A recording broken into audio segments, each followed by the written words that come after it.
Assalamualaikum warahmatullahi wabarakatuh. Shalom, Om Swastiastu, Namo Buddhaya, salam kebajikan dan salam sejahtera bagi kita semua. Halo, selamat siang Sobat Karir. Terima kasih atas kehadirannya pada webinar di siang hari ini. Selamat datang di webinar CV and Mockup Interview with Alfamart. Webinar kali ini adalah kerjasama antara Kalbis University dan juga Alfamart atau PT Sumber Alvaria Trijaya yang akan memberikan ilmu pada teman-teman mengenai cara pembuatan CV yang baik dan juga bagaimana melakukan wawancara yang baik saat proses rekrutmen pekerjaan nantinya. Nah, mungkin sebelum mulai webinar pada siang hari ini, dimohon teman-teman untuk bisa mute eh, mic-nya sebelum acara kita dimulai. Oke, kalau sudah saya izin melanjutkan, perkenalkan saya Syafira akan menjadi pemandu acara pada siang hari ini. Nah, teman-teman, sebelum kita mulai ke sesi utama bersama narasumber, izin saya menyampaikan beberapa peraturan saat webinar berlangsung. Yang pertama, mohon teman-teman untuk dapat rename atau mengganti nama Zoom-nya menjadi nama underscore universitas ataupun institusi asal teman-teman. Lalu yang kedua, dimohon teman-teman untuk dapat mute atau matikan mic selama acara berlangsung. Nah, nanti teman-teman boleh menyalakan mic kembali saat sesi tanya jawab bersama narasumber. Lalu yang ketiga, teman-teman dapat on cam dengan menggunakan virtual background yang sebelumnya sudah kami share melalui email teman-teman. Lalu yang keempat, teman-teman saat sesi tanya jawab nanti bisa raise hand terlebih dahulu dan open mic untuk bertanya langsung pada narasumber. Atau teman-teman juga bisa bisa chat di kolom komentar. Lalu bagi teman-teman yang ingin mendapatkan sertifikat webinar, link presensi untuk mendapatkan sertifikat akan dibagikan di sesi penutup, sehingga dimohon teman-teman untuk bisa mengikuti webinar hingga akhir acara nanti. Nah, selanjutnya untuk hari ini materi mengenai CV and Mockup Interview akan disampaikan oleh Bapak Theophilus Ronald Lawrence selaku Recruitment and Selection Specialist dari Alfamart yang merupakan lulusan dari Universitas Tarumanegara dengan pengalaman di bidang human resource kurang lebih 3 tahun. Nah, mungkin tanpa berlama-lama, waktu dan tempat kami persilahkan untuk Bapak Theophilus. Halo, selamat siang Pak Theo. Oke, selamat siang Mbak Safira dan juga teman-teman dari Universitas Kalbis ya di sini ya. Oke, sebelumnya aku mau berterima kasih ya karena sudah kami dari Alfamart diberikan kesempatan untuk bisa sharing kepada teman-teman hari ini terkait dengan tadi sudah disebutkan bagaimana nanti cara membuat CV yang baik dan benar gitu ya, dan juga sedikit tips-tips untuk interview nanti seperti itu, ya. Oke, sebelumnya tadi saya sudah diperkenalkan, nama saya Theophilus Ronald Lawrence ya, kepanjangan kalau nama lengkapnya. Jadi dipanggilnya Theo aja, Mas Theo atau Pak Theo terserahlah, gitu ya. Karena saya yakin di sini juga umur kita belum terlalu beda jauh ya teman-teman. Saya ini dari Tarumanagara, jurusan psikologi, angkatan 2018 gitu. Jadi pastinya umur kita belum terlalu beda jauh. Jadi boleh dipanggil Kak atau Mas aja. Nah, hari ini juga saya dari Alfamart tidak sendirian. Di sini ada rekan saya, Mas Gusti, atau biasa dipanggil Mas Dika gitu ya. Beliau ini juga seangkatan dengan saya, tapi enggak dari Tarumanagara, melainkan dari Universitas Gajah Mada gitu ya. Seperti itu. Nanti Mas Dika ini yang akan menemani saya dan juga memberikan sharing mengenai CV dan juga interview nanti. Seperti itu ya. Oke, apakah sudah bisa dimulai, Mbak Syafira? Silakan Pak, silakan dimulai. Baik, saya share materinya terlebih dahulu ya.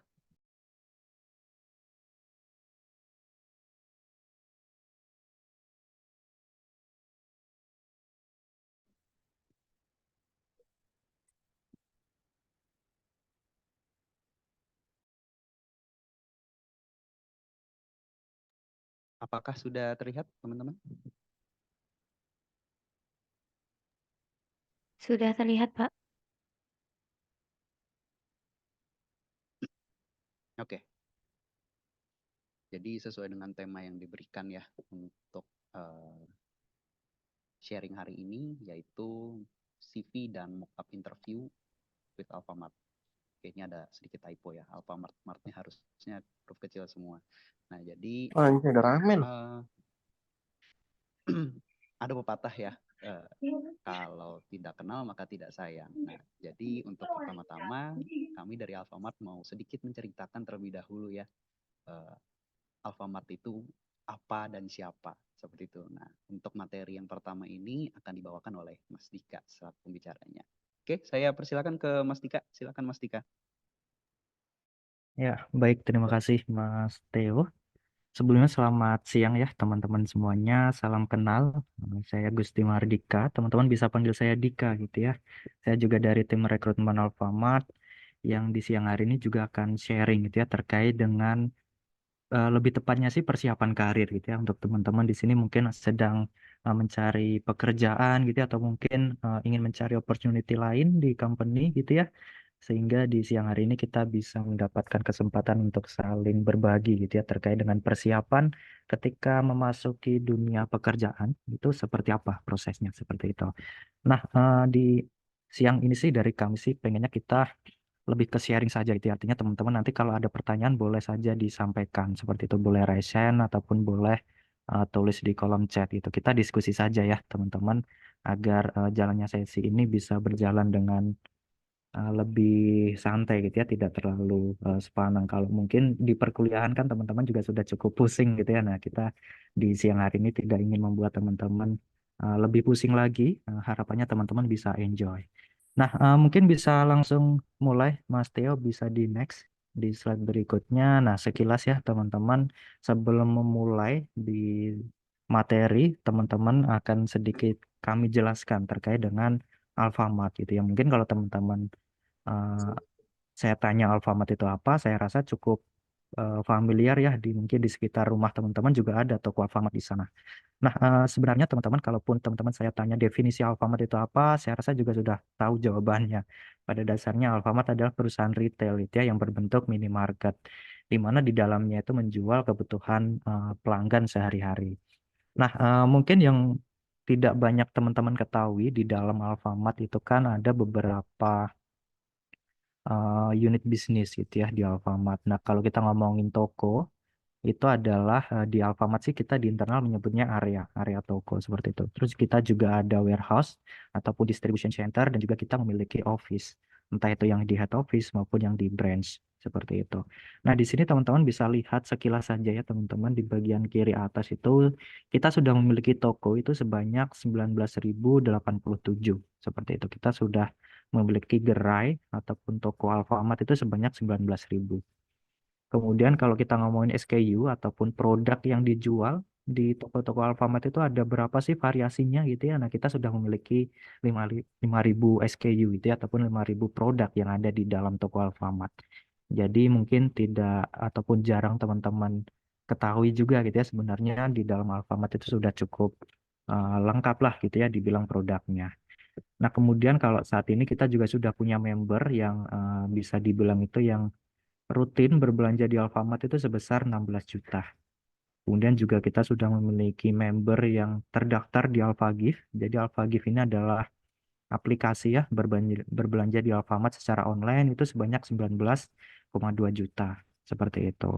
Dan kalau kita ngomongin dari 16 juta member dan juga 16 juta yang ada di AlfaGift, itu berapa sih yang berbelanja di Alfamart gitu ya? Nah, itu secara rata-rata sebanyak 4 juta 600 sorry 4,69 juta seperti itu. Jadi setiap hari kita memiliki pelanggan itu rata-rata sebanyak 4.069 seperti itu. Kemudian kalau kita ngomongin tadi ya distribution center ataupun warehouse saat ini kita sudah memiliki 34 seperti itu. Kita baru membuka 2 kantor cabang baru beserta warehouse-nya itu di 2 wilayah seperti itu. Yang pertama itu ada di Madiun, Jawa Timur dan juga yang ada di Tegal, Jawa Tengah. Kalau kita ngomong jumlah karyawan, saya rasa sudah sangat banyak gitu ya, karena memang kita sudah tersebar hampir di seluruh wilayah di Indonesia. Kalau kita ngomongin jumlah karyawan, kita sudah memiliki sebanyak 160.000 seperti itu, dan tersebar di seluruh wilayah di Indonesia. Kemudian kita juga memiliki program ya di Alfamart itu sendiri. Yang pertama itu ada Alfamart Class, di mana kita itu kerjasama dengan SMK di seluruh Indonesia, khususnya yang membuka jurusan di bidang bisnis itu ya, dan juga manajemen biasanya ataupun marketing. Nah, kita akan mengajarkan dengan kurikulum-kurikulum bisnis agar sesuai ya dengan lulusan SMK itu, sesuai dengan kebutuhan industri di zaman sekarang. Kemudian juga kita punya program untuk menyuplai, turut menyuplai gitu ya UMKM ataupun warung-warung kelontong yang ada di seluruh Indonesia. Seperti itu. Jadi tidak perlu ataupun tidak harus membuka toko Alfamart, bisa membuka warung kelontong saja, tetapi kita bisa berikan harga yang uh, menarik gitu ya agar para warung itu tetap mendapatkan supply yang cukup seperti itu. Itu sesuai juga dengan tagline kami gitu ya, ataupun moto Alfamart for Indonesia. Seperti itu, mungkin boleh next, Mas Teo.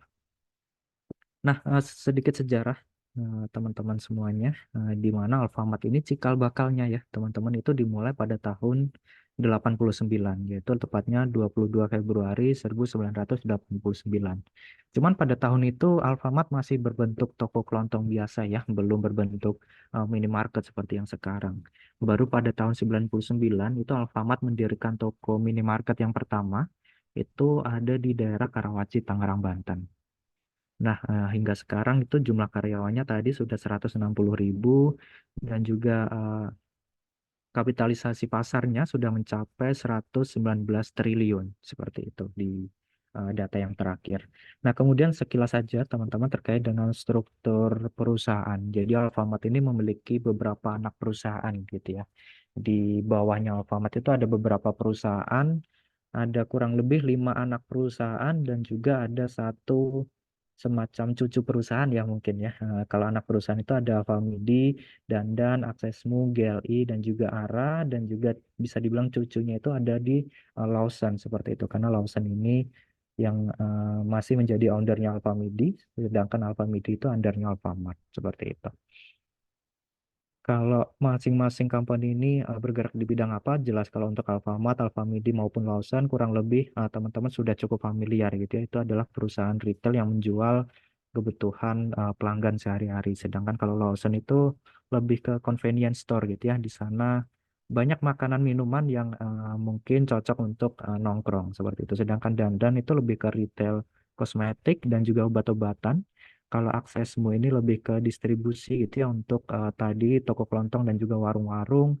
Untuk GLI atau Global Loyalty Indonesia itu lebih ke startup di Alfamart yang mengoperasikan AlfaGift. Seperti itu, AlfaGift adalah aplikasi di Alfamart untuk bisa berbelanja secara online. Kemudian juga ada ARA, Alfamart Retail Asia. Ini adalah perusahaan yang mengoperasikan Alfamart di luar negeri. Kita juga sudah melakukan ekspansi di luar negeri, teman-teman. Alfamart ada di Filipina, dan di sana kita sudah memiliki paling tidak 1.600 toko di sana. Dan juga kita sudah memiliki paling tidak 3 warehouse. Kurang lebih seperti itu ya gambarannya teman-teman terkait dengan Alfamart. Mungkin kalau di next, Mas Teo. Nah, di sini sebaran ya, sebaran dari Alfamart tadi, kita sudah memiliki jumlah gerai ataupun toko sebanyak 19.000. Kita sudah memiliki 34 kantor cabang beserta 34 warehouse juga. Terus juga kita sudah memiliki depo ataupun sub warehouse itu ya, ataupun warehouse yang mini, dan juga kita ada 6 bulky. Itu lebih mini lagi gitu ya untuk warehouse-nya.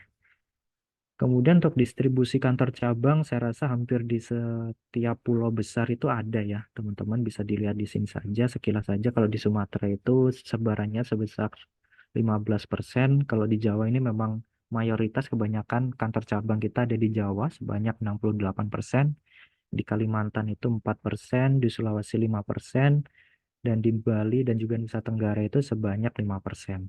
Seperti itu. Mungkin itu saja teman-teman pengenalan singkat tentang Alfamart itu apa, perusahaannya itu bergerak di bidang apa.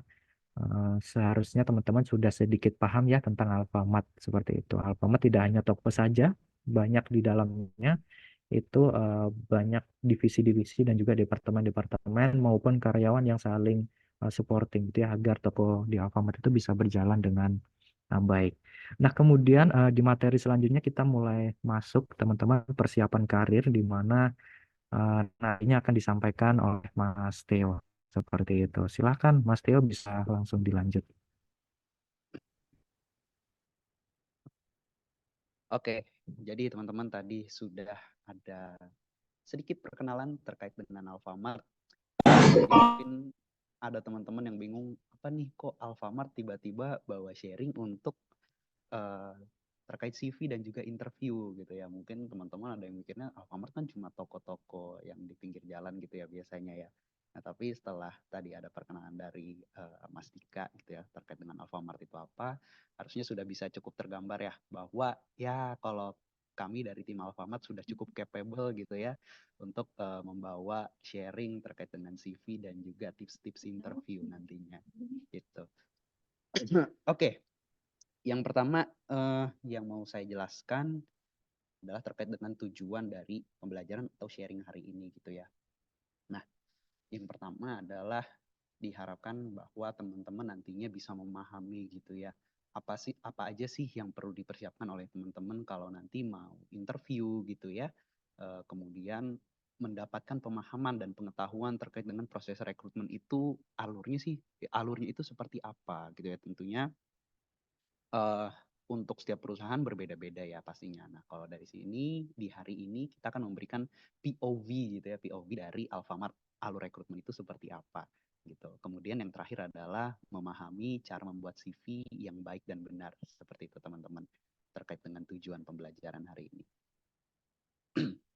Oke, kemudian yang akan kita bahas gitu ya terkait dengan pengenalan diri, mengasah kemampuan, pengendalian diri, manajemen diri, mempersiapkan administrasi, public speaking, tips and trick interview. Ya, mungkin nggak akan dibahas yang sangat proper dan mendalam gitu ya, tetapi mungkin secara singkat, tapi poin-poin itu bisa bermanfaat gitu buat teman-teman, gitu ya. Oke, jadi kenapa sih kita harus memahami dulu gitu ya terkait dengan apa namanya cara membuat CV yang baik dan benar. Kenapa kita harus mempersiapkan diri kita gitu ya? Karena yang pertama di sini saya mengutip gitu ya dari J.K. Rowling yang mengatakan bahwa pilihan kita lah yang menunjukkan siapa diri kita sebenarnya jauh melebihi kemampuan kita gitu teman-teman. Jadi pentingnya kita mempersiapkan diri kita terlebih dahulu sebelum kita menentukan pilihan kita gitu teman-teman. Nah, yang pertama adalah mengenali diri kita diri sendiri gitu ya. Sebelum nanti masuk ke dunia kerja, teman-teman tentunya sudah harus tahu dulu pertama-tama ya minatnya teman-teman itu mau bekerja di bidang apa gitu ya. Skill teman-teman mungkin sudah diasah tuh di bidang apa. Bisa dilihat juga teman-teman sekarang berkuliahnya di fakultas apa, jurusan apa gitu ya. Kemudian memahami kelemahan yang dimiliki. Ya, jadi teman-teman perlu tahu gitu ya, apa yang menjadi kelemahan pada diri teman-teman saat ini gitu ya. Kenapa? Supaya teman-teman juga tahu progres apa yang mau teman-teman buat untuk kedepannya gitu ya, untuk membenahi diri gitu ya, untuk upgrade diri teman-teman ke depannya seperti itu. Kemudian juga tidak hanya memahami kelemahan, tetapi juga harus tahu nih kelebihannya teman-teman itu ada di mana aja gitu ya. Harus mengulik potensinya diri teman-teman itu apa aja sebenarnya gitu.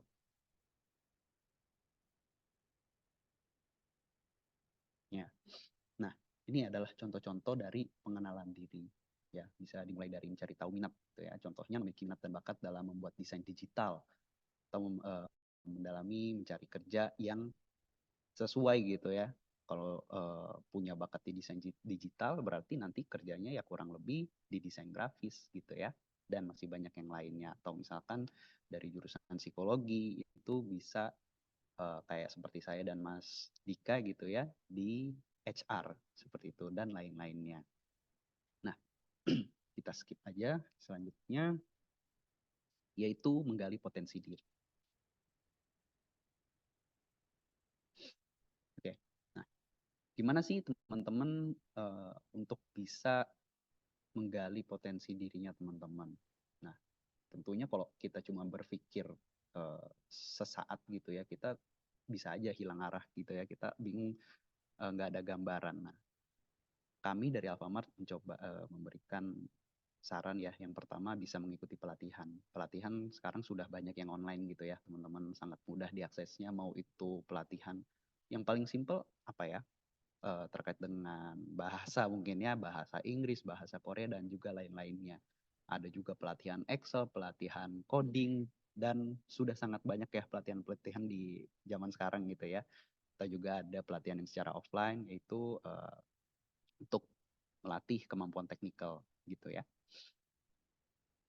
Nah, kemudian juga eh, yang perlu teman-teman ketahui gitu ya.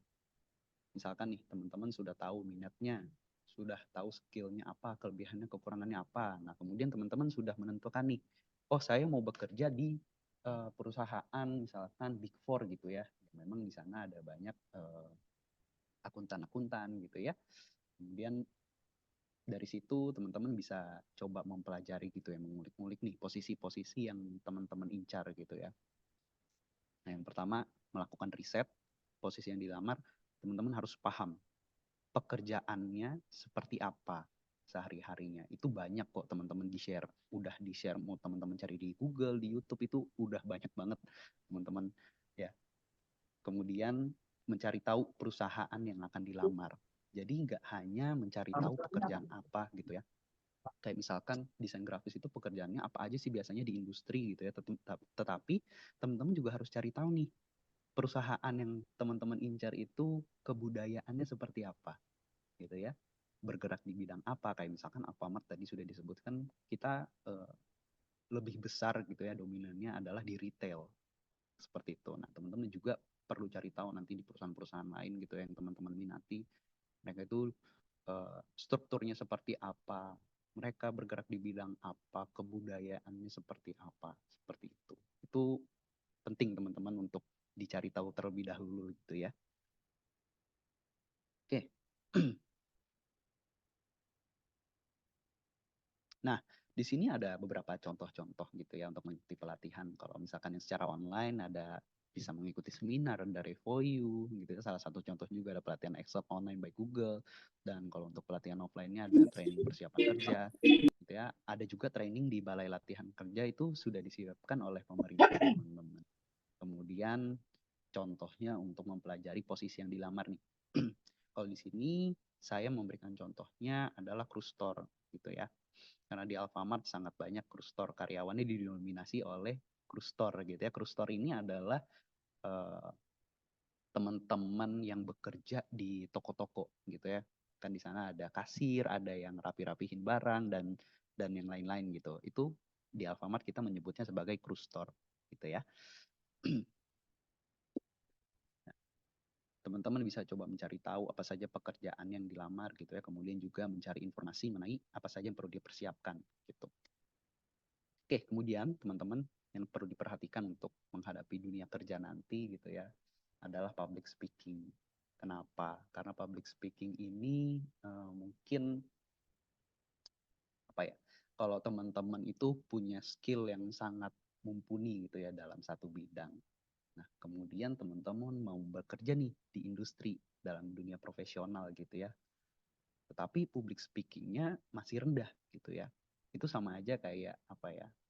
Teman-teman nantinya akan gagal menjual gitu ya skill teman-teman, dan ya akhirnya juga walaupun skillnya teman-teman segunung gitu ya, tetapi tidak bisa menyampaikannya atau tidak bisa menjualnya, itu sama aja bohong gitu ya, istilahnya seperti itu. Oke, kemudian melakukan persiapan kemampuan berbicara di depan umum. Ya, mungkin teman-teman di sini masih banyak gitu ya, kalau terutama teman-teman yang fresh graduate gitu ya, saya biasa melakukan interview kepada anak-anak yang baru lulus. Itu biasanya mereka itu kayak suka grogi gitu ya. Jadi kadang potensi-potensinya mereka itu nggak keluar secara maksimal. Kita sebagai interviewer tuh gimana ya, agak kesulitan untuk menggali kemampuan-kemampuan pada teman-teman yang sebenarnya public speakingnya itu masih rendah seperti itu. Jadi ini hal yang cukup penting ya, kemampuan berbicara di depan umum gitu ya. Nah, ini sangat mempengaruhi pada saat nanti interview, kemudian pada saat nanti bekerja itu teman-teman kan pasti ada presentasinya, baik itu presentasi terhadap perusahaan lain, terhadap perusahaan sendiri. Ketika mau promosi jabatan itu teman-teman akan ada presentasi, dan itu public speakingnya sangat dilihat teman-teman gitu ya. Dan juga untuk berkomunikasi dengan lingkungan kerja nanti. Kenapa? Karena tentunya setiap perusahaan itu mempunyai kebudayaan yang berbeda-beda. Apalagi gitu ya, kebudayaan di rumah, kebudayaan di tempat kuliah, kebudayaan di perusahaan itu bisa berbedanya 180 derajat gitu ya teman-teman. Jadi inilah pentingnya teman-teman melatih public speakingnya teman-teman gitu ya, supaya teman-teman bisa bisa lancar interview, bisa lancar presentasi kerja, dan juga bisa mempermudah teman-teman untuk beradaptasi dengan lingkungan yang baru nanti gitu. Oke, nah kita berlanjut ke pengendalian diri dan membangun manajemen diri gitu ya. Yang pertama, meningkatkan pengendalian diri gitu ya teman-teman. Mungkin kalau teman-teman sering lihat gitu ya, lagi viral gitu ya, kalau generasi-generasi kita gitu ya, apa ya namanya ya, generasi milenial ke atas gitu ya, itu seringkali lebih banyak mementingkan egonya gitu ya, kerjanya suka-sukanya dia gitu ya, dengan apa ya, dengan alasan work-life balance, padahal belum tentu sesuai dengan kriteria work-life balance itu seperti apa, melainkan hanya mengikuti egonya saja. Dia mau kerja ya suka-sukanya dia gitu ya. Nah, inilah pentingnya meningkatkan pengendalian diri. Nah, saya pribadi selalu berpegang pada salah satu teori dari Bapak Evolusi ya. Bapak Evolusi adalah Charles Darwin gitu ya. Dimana beliau pernah mengatakan bahwa makhluk hidup yang bisa survive gitu ya di dunia ini adalah makhluk hidup yang bisa beradaptasi dengan lingkungannya. Seperti itu teman-teman. Nah, jadi teman-teman kalau misalkan mau beranjak ke dunia profesional gitu ya, teman-teman mau survive gitu di sana, teman-teman perlu punya pengendalian diri gitu ya. Teman-teman harus juga bisa untuk beradaptasi dengan lingkungan yang baru gitu ya. Karena itu adalah pilihan teman-teman juga, karena teman-teman mau ke dunia profesional gitu.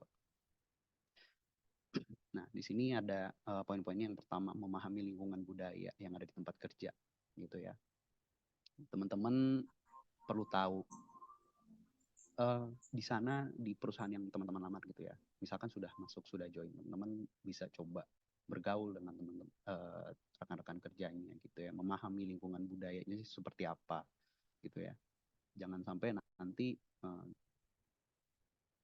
ada perusahaan yang istilahnya itu fast pace gitu ya, tapi teman-temannya malah nggak bisa mengikuti pola kerjanya mereka gitu ya.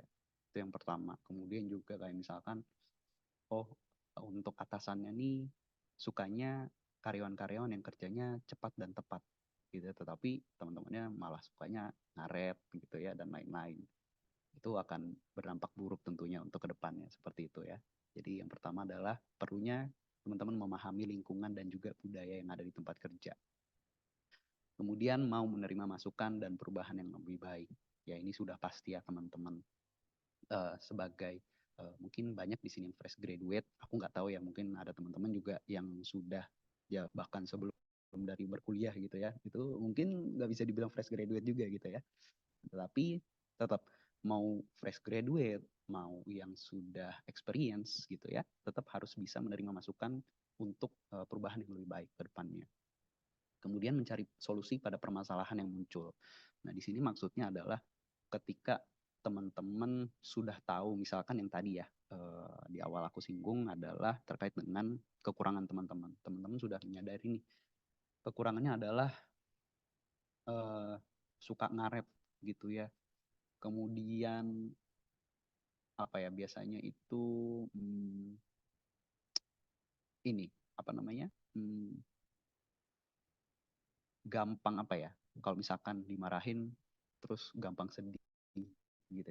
Itu contoh-contoh yang biasanya saya temui ketika interview gitu ya. Itu menjadi kekurangan yang sering dijelaskan oleh para kandidat-kandidat gitu ya. Nah, di sini teman-teman juga selain mencari tahu gitu ya, apa kekurangannya teman-teman, tapi teman-teman juga harus tahu solusi apa gitu ya yang tepat untuk Iya, bisa makanya mengatasi kekurangannya teman-teman tersebut gitu.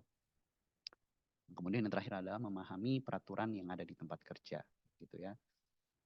Ya jangan sampai nanti sudah dikasih tahu nih bahwa setiap hari harus pakai pakaian yang rapi, kemeja dan juga celana bahan, padahal di perkuliahan selalu pakai pakaian yang bebas gitu ya, pakai kaos, boleh pakai celana sweatpants atau jogger gitu ya. Nah, itu juga teman-teman harus perhatiin ya, peraturan yang ada di tempat kerja. Itu cukup krusial seperti itu. Nah, kita lanjut membangun manajemen diri. Nah, di sini dituliskan bahwa kurangnya manajemen yang diri dapat membuat diri tidak siap bekerja. Gitu ya. Seperti apa sih contohnya? Kayak misalkan nih, teman-teman udah melamar gitu ya, terus dapat panggilan interview 2 hari kemudian. Tetapi teman-teman nggak mempelajari CV teman-teman nggak mencari tahu terkait dengan kebudayaannya perusahaan yang teman-teman lamar, itu ketika nanti di interview gitu ya, itu nanti akan berakibat fatal. Teman-teman nggak bisa jawab gitu ya, padahal sebenarnya teman-teman tahu gitu jawabannya apa, tapi karena nggak persiapan terus lupa gitu, itu kan mengurangi poin untuk diterima gitu. Seperti itu teman-teman. Nah, untuk bisa menghindarinya di sini ada beberapa tips. Yang pertama adalah membuat jadwal terperinci gitu ya. Jadi pentingnya manajemen, teman-teman harus menjadwalkan kapan teman-teman harus meningkatkan diri gitu ya, mengikuti pelatihan-pelatihan, kapan teman-teman harus update CV-nya teman-teman gitu ya, kapan teman-teman harus mempelajari perusahaan-perusahaan yang teman-teman lamar gitu ya. Kemudian melakukan persiapan atau kegiatan atau hal-hal yang akan dilakukan. Kemudian konsisten dalam menyelesaikan agenda yang telah dibuat. Oke, sekarang kita akan masuk ke persiapan dalam membuat CV gitu ya. Mungkin tadi terkait dengan pokok-pokoknya sudah diceritakan, sekarang kita mau coba ke sedikit prakteknya gitu ya dalam pembuatan CV itu seperti apa. Nah, di sini akan gantian ya. Nanti Mas Dika yang akan menjelaskan terkait dengan pembuatan CV yang baik dan benarnya seperti apa. Silakan Mas Dika. Ya, baik. Terima kasih, Mas Theo. Ya, tadi kan sudah disampaikan ya teman-teman oleh Mas Theo terkait dengan beberapa hal nih yang harus teman-teman persiapkan sebelum teman-teman itu memulai melamar suatu pekerjaan seperti itu. Tadi sudah disampaikan yang pertama itu ada kenali diri, teman-teman itu harus mengenali diri teman-teman, meliputi juga mengenali kompetensi, potensi, dan lain sebagainya seperti itu. Terus juga teman-teman perlu tuh untuk mengasah kemampuan yang ada di diri teman-teman. Pasti teman-teman kalau dari universitas itu kan memiliki disiplin ilmu masing-masing gitu ya. Nah, itu harus terus teman-teman asah dengan teman-teman itu, entah itu mengerjakan proyek, mengikuti suatu kegiatan gitu ya di pekerjaan dan magang lain sebagainya seperti itu. Kemudian juga teman-teman perlu untuk melakukan pengendalian diri dan juga perlu untuk melakukan manajemen diri seperti itu. Terus juga tidak lupa juga teman-teman terus mengasah terkait dengan kemampuan public speaking. Karena public speaking itu sangat penting, teman-teman. Meskipun teman-teman itu bisa dibilang CV-nya itu sudah bagus banget gitu ya, pengalamannya itu sangat banyak, tapi kalau public speaking-nya nanti juga masih kurang, maka teman-teman juga akan kesulitan dalam melewati proses rekrutmen seperti itu. Nah, kemudian di sini kita mulai masuk ya, teman-teman, di persiapan administrasi. Artinya kalau kita ngomongin di proses rekrutmen itu kan ada beberapa tahap ya, kurang lebih kalau teman-teman itu mungkin di tahap pertama adalah teman-teman itu mempersiapkan administrasinya mulai dari surat lamaran mungkin ya, terus juga CV ataupun mungkin portofolio bagi beberapa posisi. Kemudian kalau teman-teman sudah mempersiapkan hal tersebut, teman-teman lamar itu ya di posisi yang teman-teman pilih. Kemudian nanti kalau lolos, teman-teman akan lanjut ke tahap interview biasanya, ataupun mungkin beberapa company ada yang namanya psikotes seperti itu. Cuman psikotes itu biasanya sih tidak menjadi suatu hal yang wajib. Ada beberapa company yang mewajibkan memang, tapi banyak juga yang tidak ada psikotesnya. Sehingga teman-teman bisa lanjut ke tahap interview. Nah, kemudian juga di interview itu biasanya sih kalau untuk di perusahaan itu dilakukan 2 kali ya, teman-teman. Mungkin kalau teman-teman sudah ada pengalaman, ada interview yang dilakukan dengan tim HRD, biasanya interview HRD gitu ya, kami menyebutnya, kemudian juga ada interview dengan user. Nah, kalau interview dengan user itu berarti teman-teman akan diinterview oleh calon atasan, seperti itu user. Seperti itu ya, calon atasan di posisi yang teman-teman pilih. Kurang lebih alurnya seperti itu di proses rekrutmen secara general. Dan kalau sudah melewati semua berarti ya tinggal offering saja gitu ya ataupun penawaran kerja.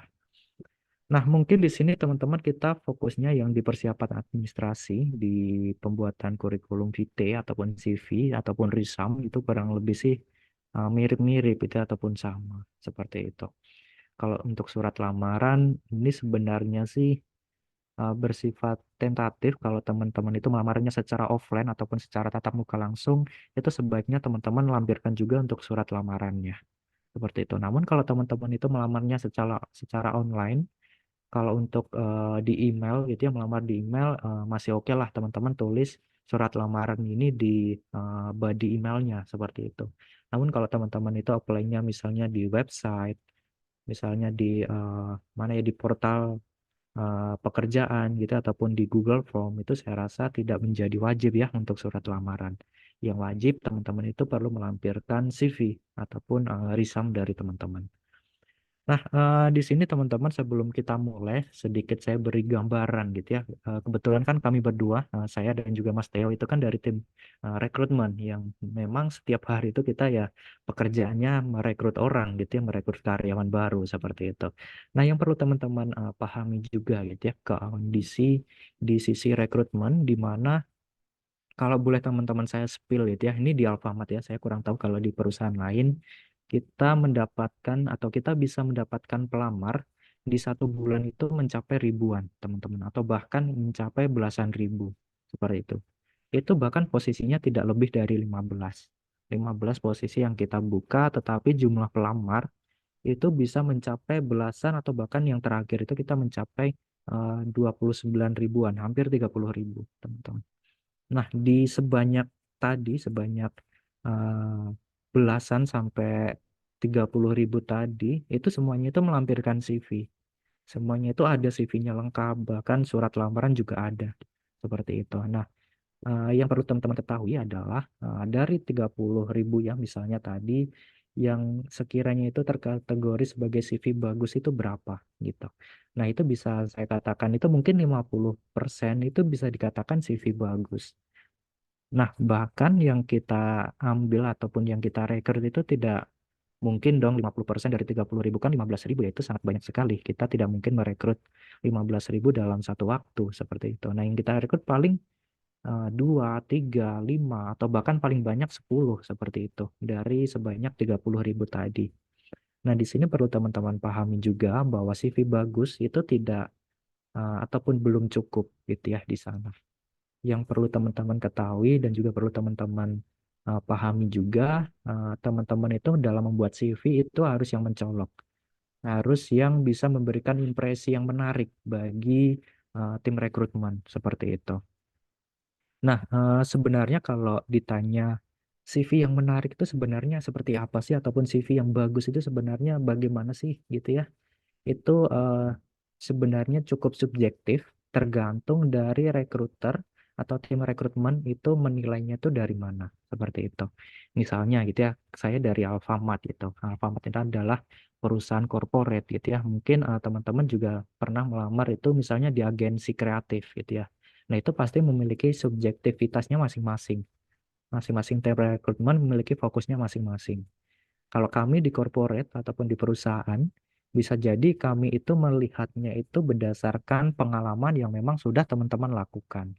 Sehingga nanti teman-teman dalam membuat CV, itu bisa fokus itu ya nanti dimasukkan semua pengalaman-pengalamannya entah itu pekerjaan, magang, proyek di perkuliahan, organisasi, mungkin pelatihan gitu ya, training dan lain sebagainya. Namun kalau teman-teman itu misalnya gitu ya di agensi kreatif itu, mungkin lebih banyak digali itu adalah terkait dengan mungkin karyanya gitu ya, misalnya portofolio yang sudah teman-teman uh, buat, misalnya dari CV-nya itu harus yang kreatif gitu ya, agar nanti bisa mencerminkan bahwa teman-teman itu memang memiliki seni atau jiwa seni yang baik gitu ya di sana, ataupun juga misalnya di segi video itu ya nanti teman-teman cantumkan juga untuk di dalam portofolionya. Jadi ada beberapa perbedaan dan juga yang itu memang jujur saja sifatnya subjektif, teman-teman. Cukup subjektif di dunia perusahaan dalam merekrut karyawan. Namun ada beberapa hal yang bisa menjadi batas minimal gitu ya. Itu bisa dikatakan baik ataupun menarik seperti itu. Dan itulah yang nantinya akan coba kami share. Bisa jadi kalau teman-teman itu melihat ataupun mendengar yang kami paparkan itu berbeda gitu ya yang ada di luar sana, kan saya rasa cukup banyak ya yang memberikan tutorial membuat CV di entah itu di YouTube, di TikTok, saya rasa sudah cukup banyak. Nah, mungkin berbeda dengan yang teman-teman dapatkan di sini, namun yang saya sampaikan di sini adalah secara general. Secara general CV yang bagus dan juga menarik itu seperti apa. Nantinya teman-teman akan kami coba untuk ajak membuatnya seperti itu. Nah, mungkin Mas Theo bisa coba gantian saya share screen ya. Akan saya eh, tampilkan beberapa CV. Kebetulan kami sudah menerima beberapa CV ya dari teman-teman yang kemarin waktu mendaftar itu merequest itu ya untuk bisa direview.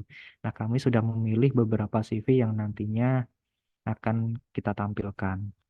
Sebentar akan saya bagikan.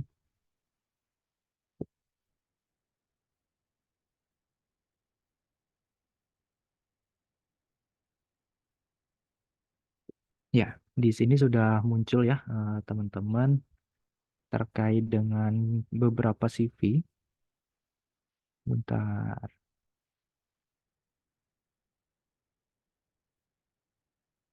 Ya, sudah. Di sini teman-teman bisa lihat ada beberapa CV. Kurang lebih ada dua yang nantinya akan coba kami tampilkan seperti itu. Nah, teman-teman kalau ditanya antara CV satu ini dan juga CV dua ini, sekiranya itu mana sih yang lebih bagus gitu ya? Kira-kira ada yang bisa jawab nggak? Yang CV satu ini atau CV dua? Kira-kira kalau teman-teman secara sekilas saja gitu ya, kira-kira mana sih yang lebih bagus? Coba, ada nggak yang ingin menjawab?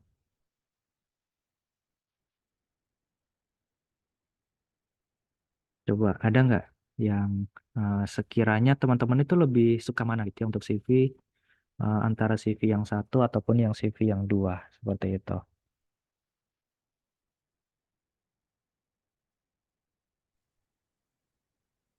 Ya, ada yang menjawab, ada yang CV dua, ada yang CV satu gitu ya, ada yang satu juga gitu. Nah, di antara variasi itu memang menjawab juga teman-teman sebenarnya tidak ada mana CV yang lebih bagus, mana yang lebih buruk seperti itu. Nah, CV itu tergantung peruntukannya, teman-teman itu melamar di mana dan juga melamar untuk posisi apa. Nah, mungkin juga banyak kesalahan yang teman-teman pernah alami juga di mana teman-teman itu hanya membuat satu CV dan juga nantinya akan dilamar untuk semua posisi. Entah itu posisi yang kreatif, posisi finance misalnya, posisi IT, semuanya itu sama CV-nya. Teman-teman hanya membuat satu CV dan itu di-apply atau dilamar untuk semua posisi ataupun semua jabatan. Nah, itu bisa dibilang adalah suatu hal yang salah, teman-teman, karena teman-teman itu perlu custom. Perlu teman-teman sesuaikan juga CV yang teman-teman buat dengan posisi yang dilamar. Seperti itu. Misalnya teman-teman itu melamar sebagai seorang finance itu. Teman-teman kebetulan jurusan akuntansi nih, melamar di posisi finance. Maka teman-teman itu sebaiknya itu melamar dengan CV ATS friendly seperti ini.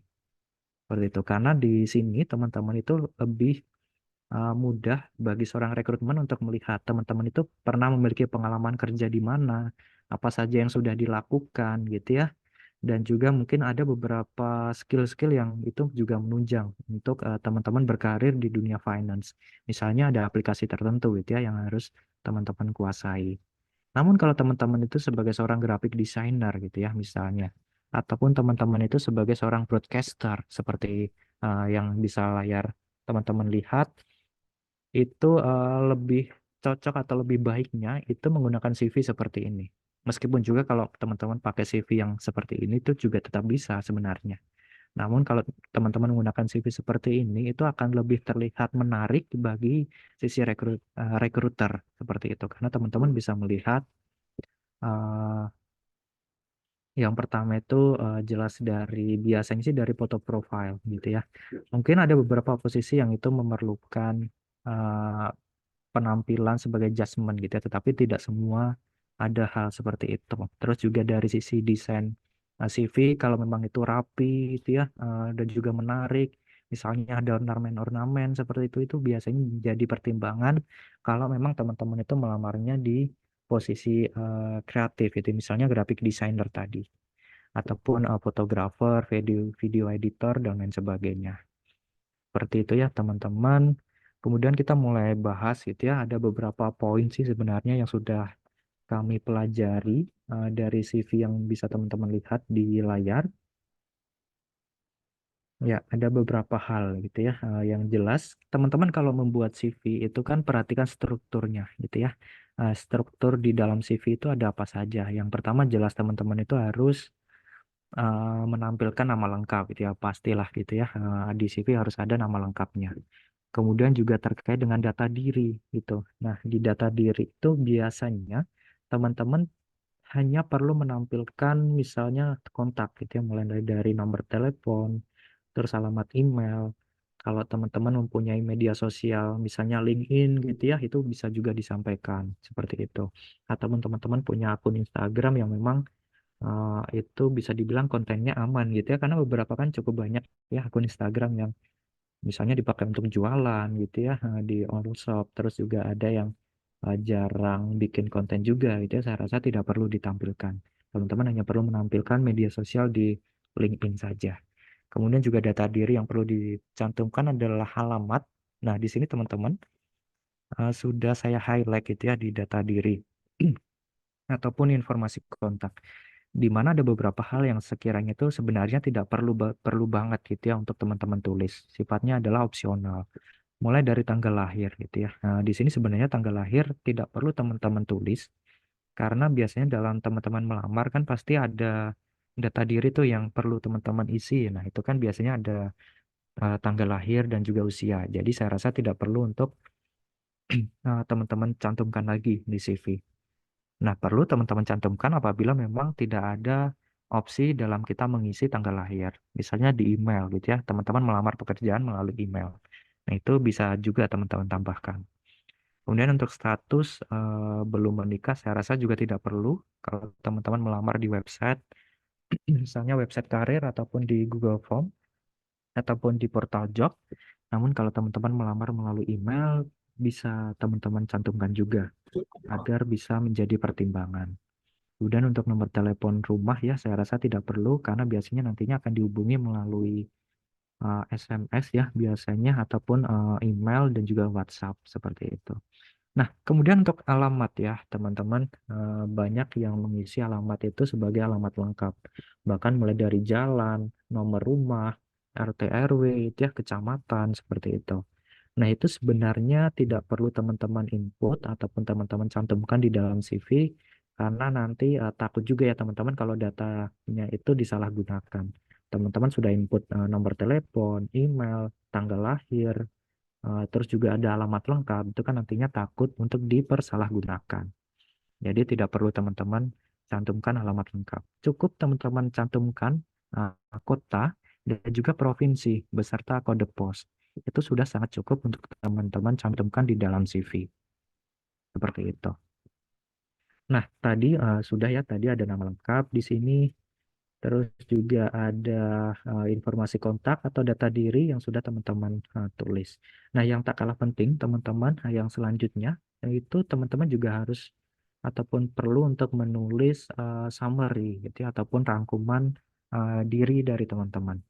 Nah, di sini summary dari diri teman-teman itu dari saya ada rumus gitu ya. Saya dalam membuat CV itu ada rumus dalam membuat summary yaitu past, present dan juga future. Nah, itu artinya apa? Kalau past itu artinya teman-teman backgroundnya. Misalnya saya adalah lulusan dari jurusan ilmu komunikasi yang lulus di tahun 2023 dengan IPK misalnya 3,8 seperti itu. Kemudian ada present. Present itu adalah saat ini. Misalnya nanti teman-teman bisa ditambahkan juga. Saat ini saya sedang bekerja gitu ya, misalnya di suatu perusahaan dengan posisi di broadcasting misalnya. Kemudian yang future, future itu adalah harapan gitu ya. Artinya teman-teman ingin berkarir misalnya di bidang broadcasting gitu ya, karena saya memiliki pengalaman yang relevan seperti itu. Jadi rumusnya kurang lebih seperti itu summary dari CV. Kalau yang teman-teman lihat di sini, saya rasa sudah cukup baik seperti itu. Misalnya di sini saya adalah mahasiswa semester 6 di Kalbis Institute jurusan Broadcasting. Nah, di sini ditambahkan juga saya merupakan mahasiswa yang dapat bekerja dengan cepat secara kelompok maupun individu dan mengembangkan ide-ide kreatif yang baru. Nah, baru nanti teman-teman tambahkan lagi future-nya. Saya ingin berkarir di bidang broadcasting karena sesuai dengan minat dan juga passion saya. Nah, itu bisa ditambahkan hal seperti itu. Nah, kemudian teman-teman struktur yang selanjutnya perlu teman-teman cantumkan juga terkait dengan pendidikan ataupun riwayat pendidikan.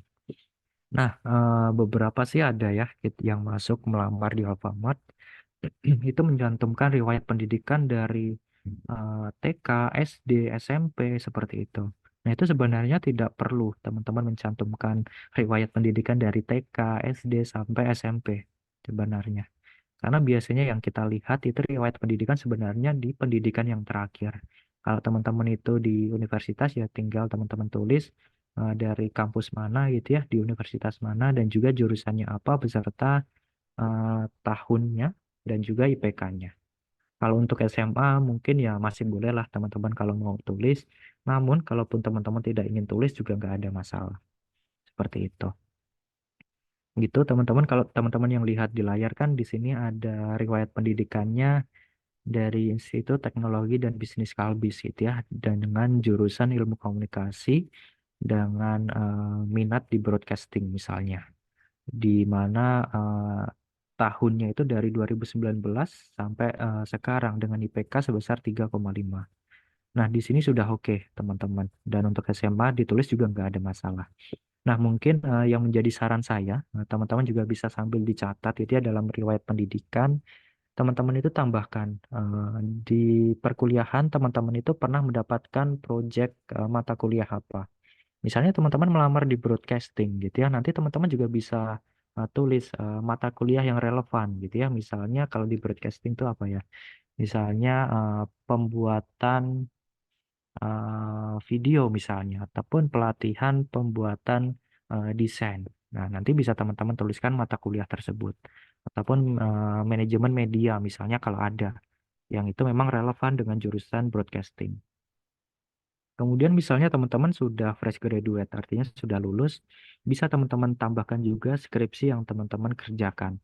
Karena teman-teman sudah mengerjakan skripsi ataupun tugas akhir, susah payah itu ya, sayang juga kalau teman-teman tidak dalam tanda kutip menjualnya itu di dalam CV.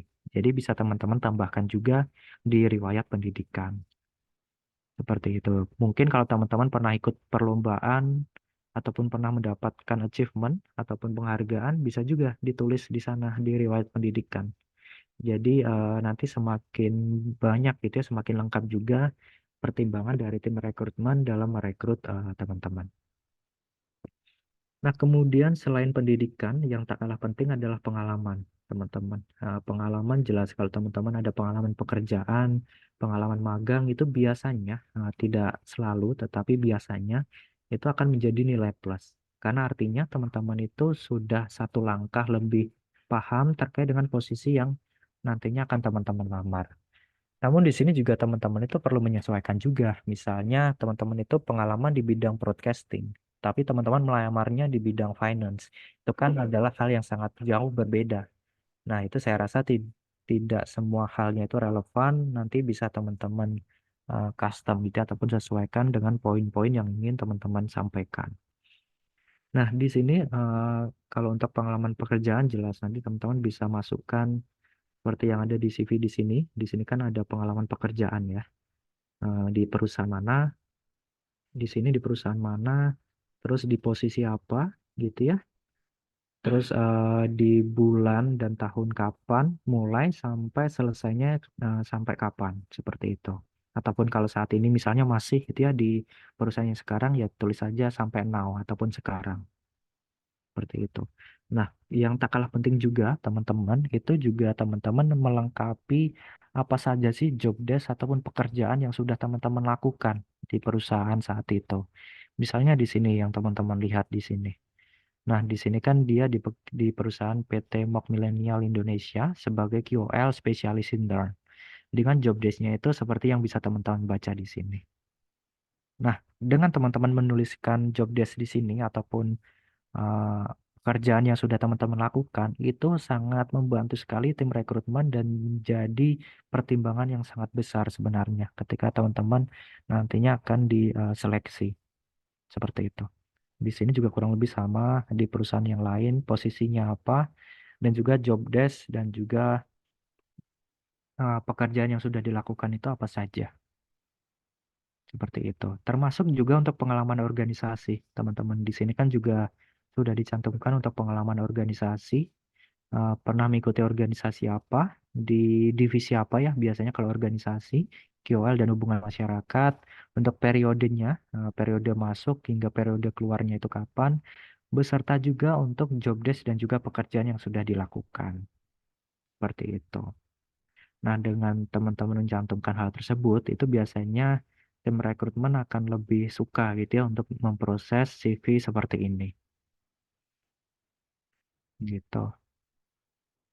Nah, kalau balik lagi dengan CV sebelumnya di sini, teman-teman kan sebenarnya ini kan masih bisa ditambahkan lagi gitu ya. Sebenarnya untuk pengalaman sudah cukup banyak, namun perlu dilengkapi saja terkait dengan tadi beberapa poin. Yang pertama, di perusahaan mana, misalnya kalau di sini kan pengalaman organisasi nih. Sebenarnya ini kan bisa perbanyak lagi misalnya di UKM Cinematographic Cloud gitu ya. Nanti di bawahnya itu anggota di divisi apa ataupun anggota umum misalnya. Terus nanti ketika teman-teman mengikuti UKM sinematografi ini apa saja sih yang sudah dilakukan gitu ya. Nah, nanti bisa ditulis poin-poin di bawahnya beserta tahun mulai masuk dan juga tahun keluarnya.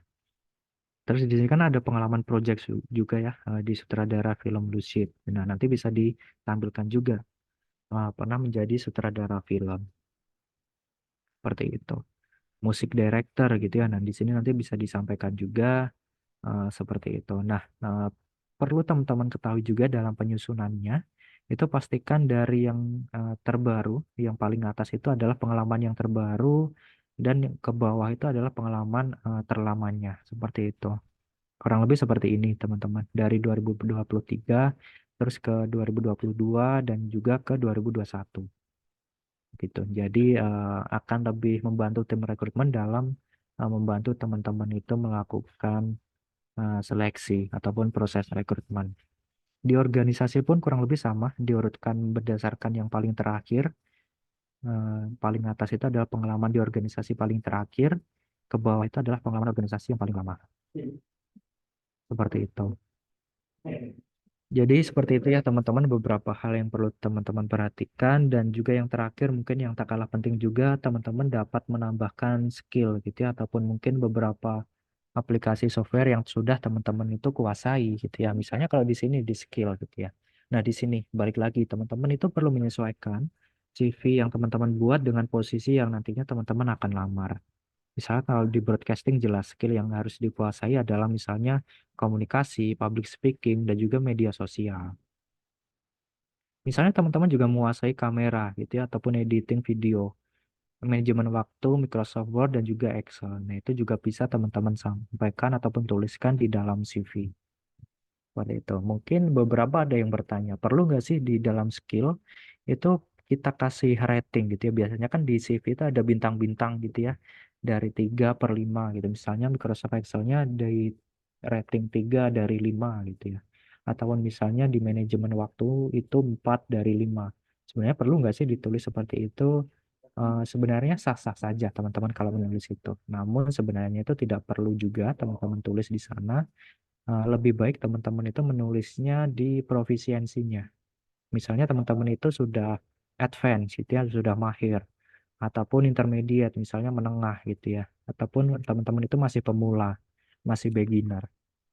Lebih baik seperti itu. Karena kalau 3/5 ataupun 3/5 itu kan kita dari tim rekrutmen agak susah juga. 3 itu maksudnya menengah ataupun sudah expert. Kalaupun expert itu seperti apa, menengah itu seperti apa kan sebenarnya agak susah untuk kita nilai.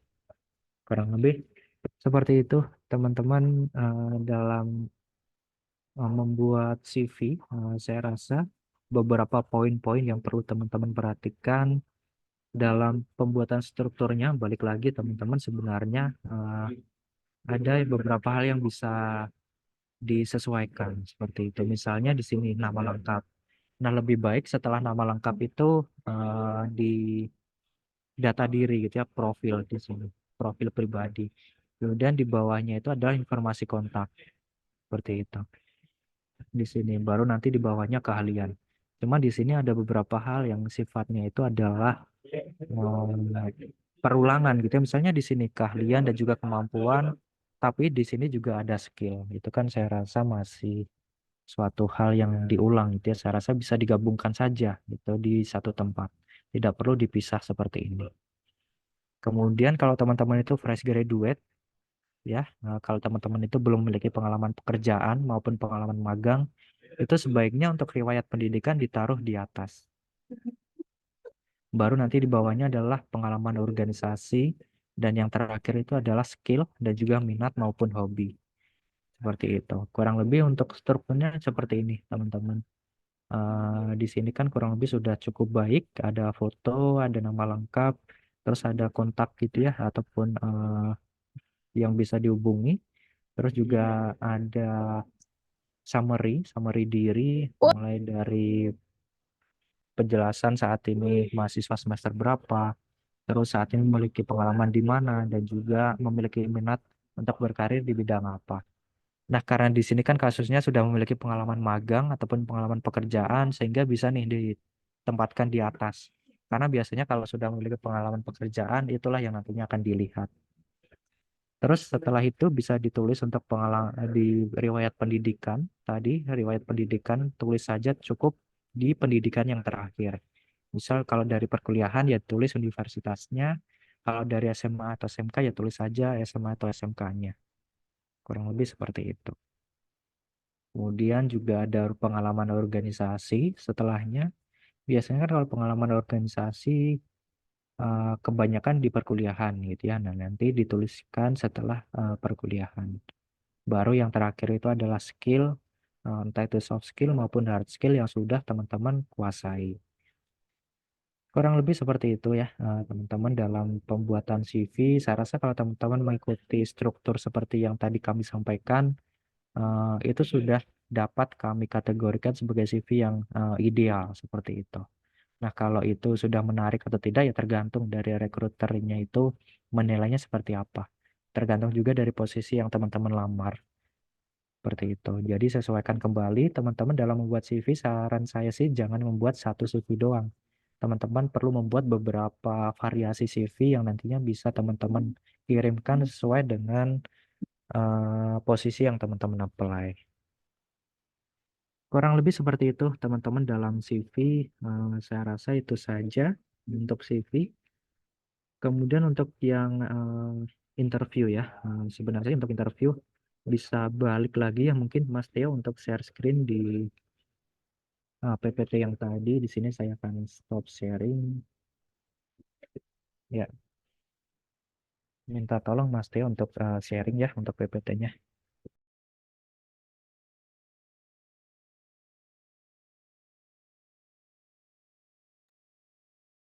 Ya, boleh di slideshow di tips and trick interview gitu. Sebenarnya kalau interview itu kan tergantung gitu ya. Sebenarnya kan interview esensinya itu untuk perkenalan gitu ya antara interviewer, pencari kerja dan juga interviewee. Sorry, kebalik interviewer, tim rekrutmen berarti dan juga interviewee ataupun pencari kerja. Jadi saya tidak bisa memberikan hal yang pasti mana sih yang harus teman-teman lakukan dan mana yang perlu ataupun tidak perlu teman-teman lakukan.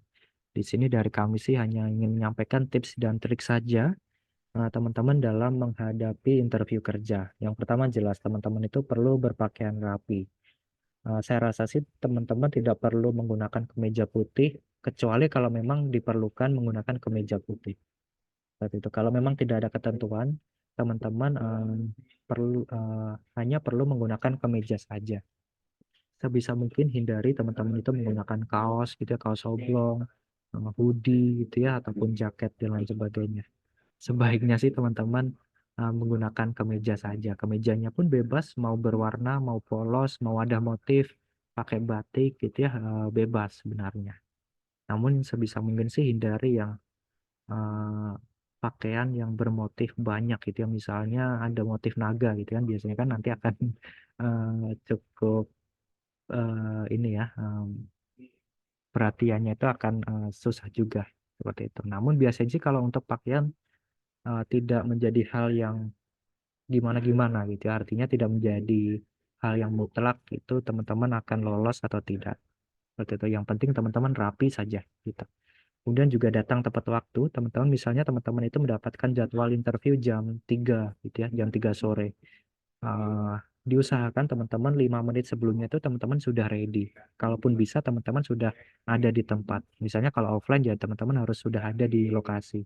Kalaupun online teman-teman paling tidak 5 menit sebelumnya sudah harus join di link Google Meet ataupun Zoom seperti itu.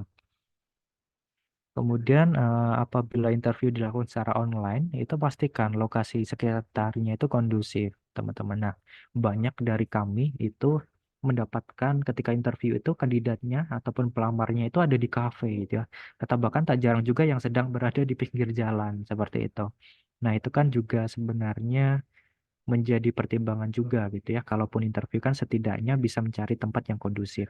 Sebenarnya tidak ada masalah teman-teman di kafe gitu ataupun di pinggir jalan selama memang tidak mengganggu. Suara dari teman-teman itu masih jelas.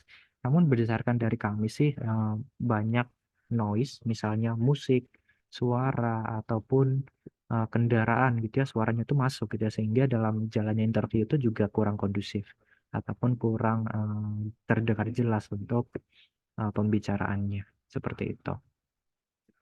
Kemudian selanjutnya jelas pastikan jaringan internet itu stabil apabila interview dilakukan secara online. Nah, itu gunanya juga teman-teman datang sebelum waktu interview dimulai. Harapannya teman-teman itu bisa mengetes dulu nih koneksi jaringannya itu seperti apa, apakah lancar atau tidak. Kemudian apabila teman-teman itu merasa gugup, tenangkan diri teman-teman dan cobalah untuk menarik nafas agar lebih tenang. Nah, di sini mungkin sedikit saya berikan rahasia gitu ya. Sebenarnya dalam interview, teman-teman, 5 menit awal itu adalah waktu yang krusial. Seperti itu. Biasanya tim rekrutmen itu sudah bisa menilai nih dari 5 menit awal teman-teman itu dalam menyampaikan ataupun teman-teman memberikan impresi gitu ya kepada kami itu bisa sudah ketahuan. Ini sepertinya akan oke atau tidak nih kandidatnya gitu ya, ataupun pelamarnya. Jadi pastikan teman-teman dalam 5 menit awal teman-teman itu eh, tidak gugup gitu ya, tidak panik ataupun jaringan itu misalnya ada yang putus-putus. Nah, itu pastikan teman-teman bisa dihindari gitu ya agar nantinya itu teman-teman mendapatkan impresi yang baik dari tim rekrutmen. Kemudian juga dalam jalannya interview sih saya rasa beda-beda gitu ya. Ada yang memang eh, sifatnya hanya ngobrol saja gitu ya, tanya jawab. Mungkin juga beberapa posisi itu misalnya ada pertanyaan-pertanyaan teknikal, yaitu nanti kan tinggal menyesuaikan saja teman-teman. Yang penting teman-teman itu menjawabnya dengan baik, ataupun semisal teman-teman itu tidak tahu ya teman-teman sampaikan saja. Kebetulan saya belum tahu nih jawabannya Pak atau Bu gitu. Namun saya ingin mendalami hal tersebut setelah ini, misalnya seperti itu. Kemudian teman-teman semisal dalam interview itu diberi kesempatan untuk bertanya, pastikan teman-teman menggunakan kesempatan tersebut. Jangan sampai semisal teman-teman dikasih kesempatan gitu ya, misalnya apakah ada yang ingin ditanyakan gitu ya. Nah, di sana pastikan teman-teman itu bisa menjawab. Sorry, ataupun teman-teman bisa memberikan pertanyaan apapun itu gitu ya. Kalau yang paling basic sih ya biasanya teman-teman itu bisa menanyakan kembali detail pekerjaan sehari-harinya itu seperti apa gitu ya. Misal software ataupun aplikasi yang biasanya digunakan itu apa saja gitu. Nah, dengan harapan teman-teman nantinya itu bisa mempelajari kembali, bisa mempersiapkan lebih baik lagi. Misalnya kalau di informasi sebelumnya itu tidak ada tentang misalnya struktur organisasi gitu ya, misalnya teman-teman join di bagian finance gitu, tapi teman-teman belum mendapatkan cukup struktur organisasinya itu seperti apa. Misalnya berapa sih jumlah karyawan di dalam tim tersebut, ada berapa atasannya, nah nanti perlu teman-teman tanyakan juga, nggak ada masalah seperti itu. Nah, yang perlu teman-teman perhatikan juga, hindari pertanyaan yang sebenarnya itu sudah ada gitu ya. Pertanyaan yang sudah ada misalnya di iklan lowongan ataupun juga di misalnya di sesi sebelumnya misalnya ada perkenalan seperti itu. Nah, contohnya itu misalnya teman-teman masih ada yang bertanya, untuk penempatan di mana sih? Padahal di iklan lowongan sudah ada penempatan, ada di misalnya kalau di Alfamart itu ada di Alfa Tower di daerah Alam Sutra Tangerang seperti itu. Ataupun misalnya teman-teman ingin bertanya proses rekrutmen itu seperti apa, padahal sudah dijelaskan saat kita posting iklan lowongan ataupun saat perkenalan seperti itu. Nah, itu hindari pertanyaan-pertanyaan seperti itu karena itu bisa memberikan kesan yang kurang baik karena teman-teman berkesan tidak memperhatikan. Jadi biasanya kan detail-detail hal tersebut menjadi pertimbangan juga ya bagi tim rekrutmen. Seperti itu. Kemudian untuk beberapa pertanyaan lagi sih yang bisa teman-teman sampaikan juga terkait dengan misalnya budaya kerja gitu, misalnya di perusahaannya itu sekiranya apa sih hal-hal yang menarik dan bisa membuat betah karyawan dalam bekerja gitu ya. Nanti bisa teman-teman gali juga. Yang jelas teman-teman itu menggali yang memang teman-teman itu perlu gitu ya, perlu teman-teman tahu dan juga tidak ataupun belum disampaikan di sesi-sesi sebelumnya. Seperti itu, teman-teman. Saya rasa sih itu saja ya untuk tips and trick interview kerja dan juga dalam pembuatan CV. Kalau untuk berikutnya sih saya rasa sudah cukup ya materi yang ingin kami sampaikan. Dari saya sudah cukup. Mungkin dari Mas Tio ada yang ingin ditambahkan? Oke, ya, terima kasih Mas Dika. Jadi teman-teman, begitu ya, sudah disampaikan bagaimana sih cara membuat CV yang ideal gitu ya. Kemudian juga yang terakhir ini adalah tips and trick interview yang kerja. Nah, teman-teman,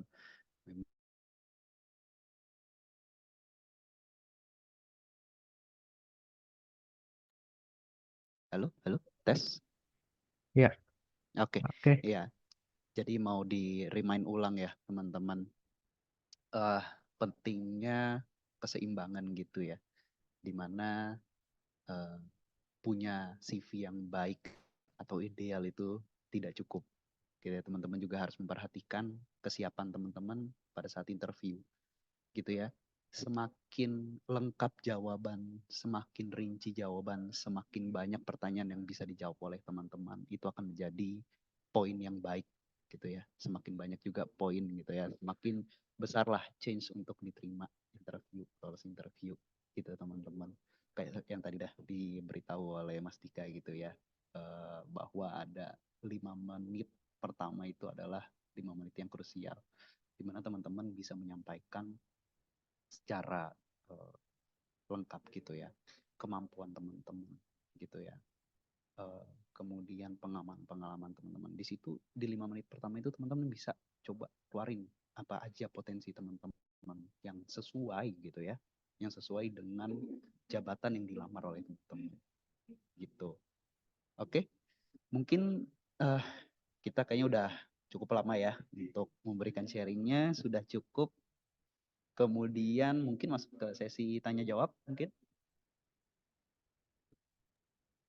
Ya, oke. Terima kasih untuk penjelasannya materi dari Mas Theo dan juga Mas Dika ya terkait mulai dari company profile-nya Alfamart, lalu persiapan rekrutmen sampai bedah CV dan juga tips interview. Nah, ini untuk sesi tanya jawab kita mulai bagi teman-teman yang ada pertanyaan pada Mas Theo dan juga Mas Dika bisa raise hand untuk tanya langsung ataupun chat di kolom.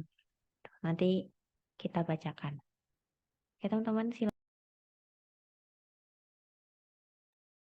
Oke, ada yang mau memberikan pertanyaan terkait dengan CV dan juga interview?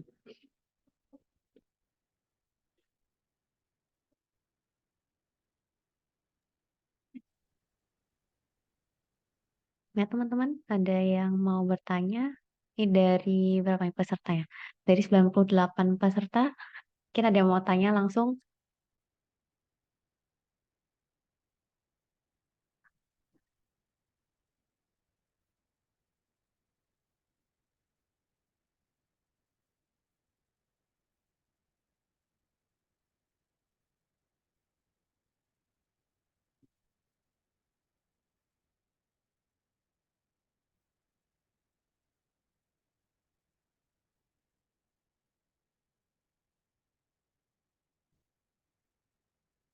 Ya, malu-malu ya teman-teman nih. Belum ada yang komen untuk tanya jawab atau resen. Atau mungkin saya bacakan ada beberapa pertanyaan nih, Mas-mas, sebelum saat registrasi itu. Jadi ada beberapa teman-teman yang sudah menanyakan di link registrasi sebelumnya. Nah, mungkin ini mengenai besaran gaji nih, Mas-mas gitu. Mohon izin bertanya, ini kalau misalnya untuk fresh grad, bagaimana kita menyampaikan besaran gaji atau upah saat proses interview? Oke, mungkin dari saya dulu ya yang menjawab. Oke, jadi mungkin banyak ya dari teman-teman yang mungkin masih fresh graduate bingung nih kalau misalkan tiba-tiba dapat pertanyaan dari rekruternya gitu ya, berapa nih gaji yang kamu harapkan gitu atau expected salary-nya di angka berapa, padahal teman-teman fresh graduate ini bisa dikatakan belum punya pengalaman yang cukup gitu untuk menjual dan diberikan kepada perusahaan. Simpelnya yang paling simpel, jawaban yang paling simpel yang pertama adalah teman-teman harus tahu gitu ya perusahaan yang teman-teman amar itu ada di daerah mana. Kemudian teman-teman bisa coba searching gitu ya UMK gitu ya dari daerah perusahaan tersebut gitu ya. Dan kemudian teman-teman bisa menyampaikan kepada rekruternya bahwa teman-teman mempunyai ekspektasi sesuai dengan UMK. Berdasarkan apa? Berdasarkan dari kompetensi yang teman-teman miliki. Ya, teman-teman fresh graduate ya belum bisa yang mungkin yang belum experience gitu ya, teman-teman fresh graduate yang belum experience ya teman-teman mau nggak mau harus mengikuti peraturan perusahaan gitu ya, karena setiap perusahaan saya yakin punya batas minimum masing-masing gitu ya, terutama untuk teman-teman yang fresh graduate gitu. Jadi ya jawaban paling simpelnya adalah memberikan UMK dari perusahaan gitu ya, UMK dari daerah di mana perusahaan itu berada gitu. Dari Mas Dika ada yang mau ditambahkan? Ya, saya rasa sih kurang lebih sama ya teman-teman dalam menyampaikan ekspektasi salary. Saya rasa teman-teman perlu mempelajari juga UMK daerah setempat. Misalnya entah itu misalnya posisi perusahaannya ada di daerah Jakarta gitu ya. Itu teman-teman perlu mencari UMK di daerah Jakarta saat ini berapa. Ataupun teman-teman itu melamar untuk posisi yang kebetulan perusahaannya itu ada di misalnya di Jogja gitu ya. Kalau teman-teman sempat cari tahu kan UMK Jogja itu mungkin setengahnya dari Jakarta gitu ya. Nah, itu bisa teman-teman sampaikan juga. Nah, yang tak kalah penting juga teman-teman perlu meriset untuk posisi serupa di perusahaan lain itu sekitar berapa itu ya salary yang diterima. Nah, itu saya rasa sudah cukup banyak gitu ya referensi-referensi di media sosial, di Google, teman-teman tinggal searching saja gitu ya di sana berapa sih gambaran ataupun range salary untuk posisi tertentu di perusahaan apa. Biasanya sudah ada. Kalaupun di perusahaan yang dituju ternyata tidak ada, teman-teman cari perusahaan yang sekiranya itu mirip-mirip gitu ya. Misalnya di bank gitu. Saya rasa di bank kurang lebih sama gitu ya, ataupun range-nya tidak jauh berbeda. Terus misalnya di manufaktur gitu ya, ataupun di pabrik, saya rasa juga sama. Tergantung tempatnya saja yang pertama, dan yang kedua untuk posisi apa. Kurang lebih seperti itu terkait dengan pertanyaan menentukan salary gitu ya yang diharapkan. Jadi buat teman-teman yang fresh grade nggak perlu bingung lagi ya kalau misalnya ditanyain tentang kisaran gaji yang diinginkan. Tadi udah ada tipsnya mungkin dari lokasi ya, Kakak, lalu juga bisa dilihat dari perusahaannya dan juga posisi yang akan dilamar. Ini ada lagi pertanyaan di kolom chat dari Kak Teguh Satria. Mohon izin bertanya, terkait poin-poin yang tertera dalam CV selain latar belakang pendidikan dan pengalaman magang atau kerja juga organisasi, apakah untuk sertifikasi keahlian itu lebih sangat dilirik HR daripada poin-poin di atas? Mohon izin, terima kasih. Silakan mungkin dari Kak Teo dan juga Kak Dika. Ya, baik. Mungkin sedikit saya jawab terlebih dahulu. Mungkin nanti kalau Mas Teo ada tambahan bisa ditambahkan. Nah, terkait dalam CV, betul memang beberapa poin dasar yang sekiranya itu bisa dicantumkan, mulai dari nama gitu ya, data diri, pengalaman pekerjaan, organisasi, pendidikan, seperti itu, dan juga skill. Nah, mungkin bisa teman-teman tambahkan juga gitu ya. Kebetulan tadi sempat terlewat gitu ya, di sini teman-teman semisal ada pengalaman pelatihan gitu ya. Misalnya teman-teman pernah mengikuti pelatihan secara online gitu ya. Nah, nanti teman-teman tuliskan saja, nggak ada masalah. Seperti itu. Misalnya teman-teman sudah pernah mengikuti sertifikasi keahlian tertentu. Itu biasanya beberapa posisi memerlukan sertifikasi tertentu. Kalau di finance itu kan biasanya ada, kalau di pajak gitu ya ada brevet gitu. Nanti teman-teman tulis saja seperti itu di sana. Nah, harapannya sih teman-teman tidak menggantikan eh, pengalaman-pengalaman yang lain. Misalnya teman-teman sudah mengikuti sertifikasi kalian gitu ya, sehingga teman-teman tidak perlu memperjelas untuk pengalaman-pengalaman yang lain. Nah, itu bisa menjadi kurang tepat juga karena itu adalah secara kesinambungan gitu ya. Artinya keseluruhan itu memang sebaiknya teman-teman cantumkan di dalam CV. Mulai dari pengalaman pekerjaan, magang, organisasi. Kalau teman-teman ada pengalaman pelatihan juga lebih baik ditulis di sana, ataupun teman-teman misal pernah yang mengikuti sertifikasi keahlian itu juga perlu ditulis di sana.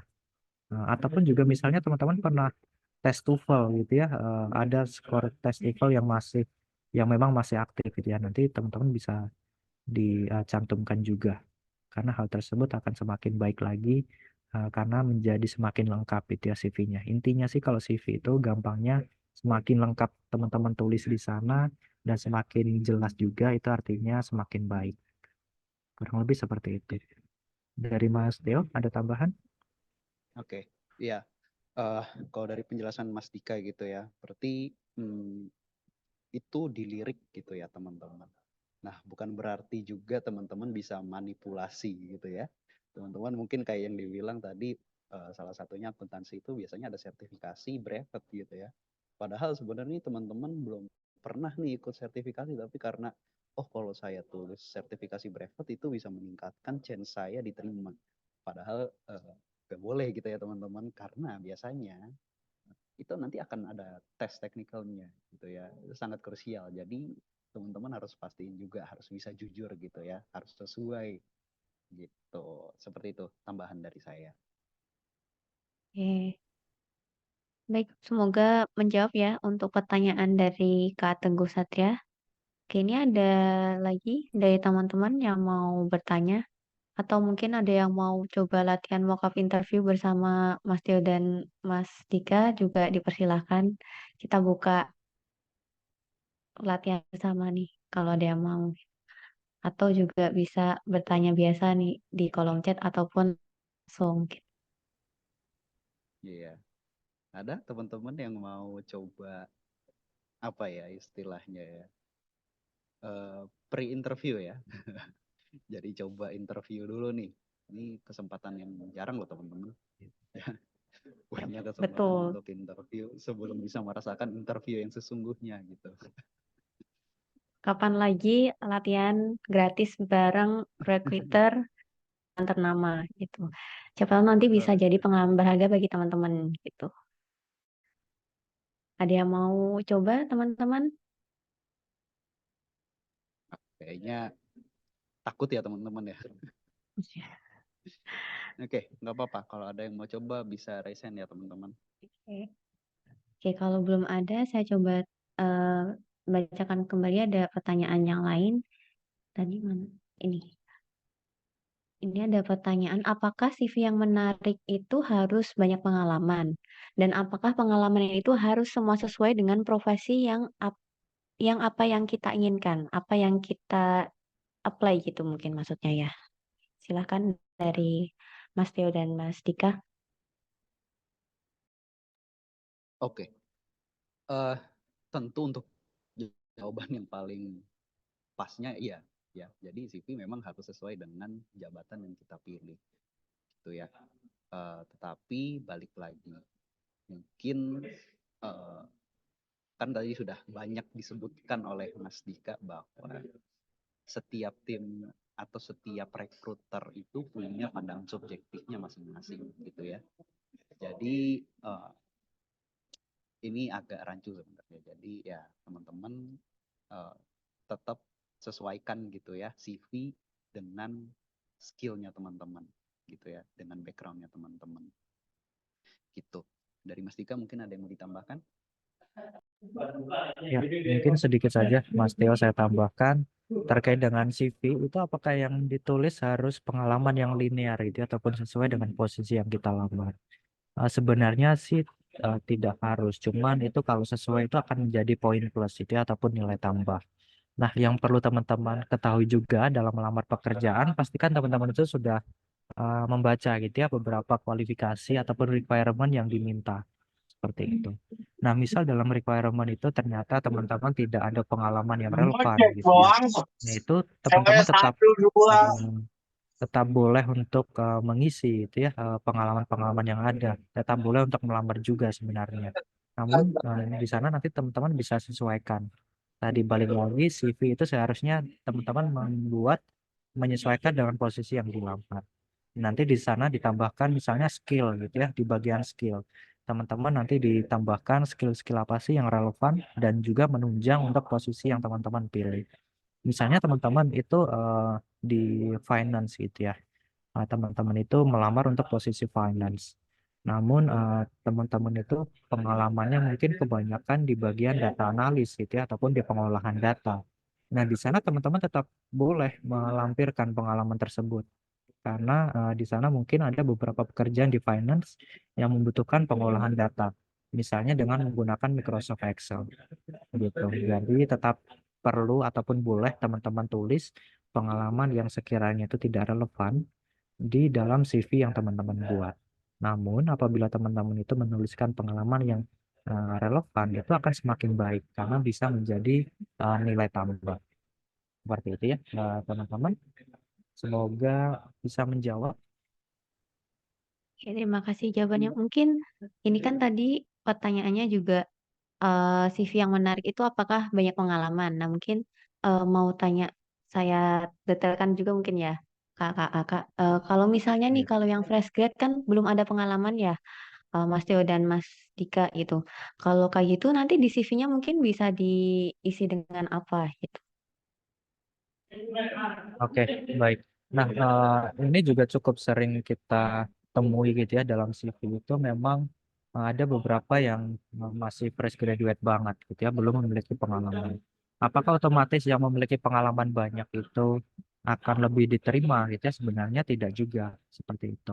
Nah, namun ini juga tidak menormalisasi bahwa yang tidak memiliki pengalaman itu juga apa ya bisa dibilang bisa ya udah gitu ya sebenarnya kan perlu teman-teman upgrade diri juga gitu ya karena dengan kita mengikuti pengalaman-pengalaman itu kan bisa membuat kita semakin paham gitu ya tentang dunia di luar sana. Nah, yang perlu teman-teman ketahui juga bahwa pengalaman itu kan tidak melulu tentang pengalaman pekerjaan ya, tidak perlu tentang pengalaman magang. Teman-teman boleh tulis gitu ya pengalaman organisasi, misalnya organisasi di kampus. Teman-teman bisa tulis gitu ya ataupun kepanitiaan. Biasanya sih di kampus cukup banyak ya kepanitiaan, organisasi, UKM, KM gitu ya. ataupun juga dalam perkuliahan. Misalnya teman-teman pernah mendapatkan proyek mata kuliah, misalnya dalam pembuatan video, seperti itu. Misalnya dalam pembuatan film pendek. Nah, itu bisa teman-teman tulis di sana, seperti itu. Ataupun juga teman-teman pernah mengikuti pelatihan.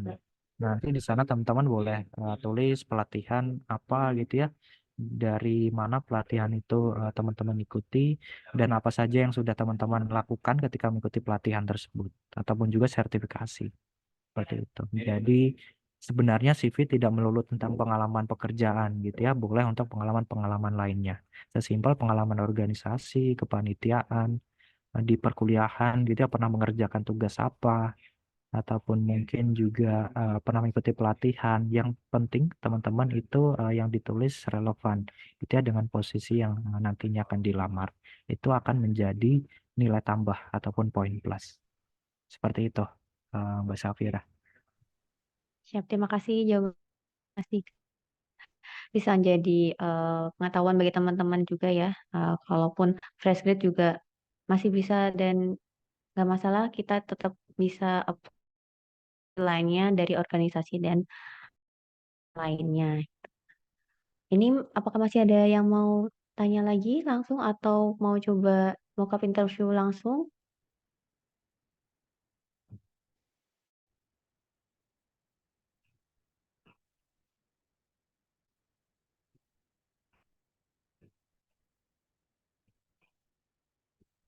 Dari berapa nih? 99 yang join Zoom. Mau coba sebelum kita tutup kesempatannya.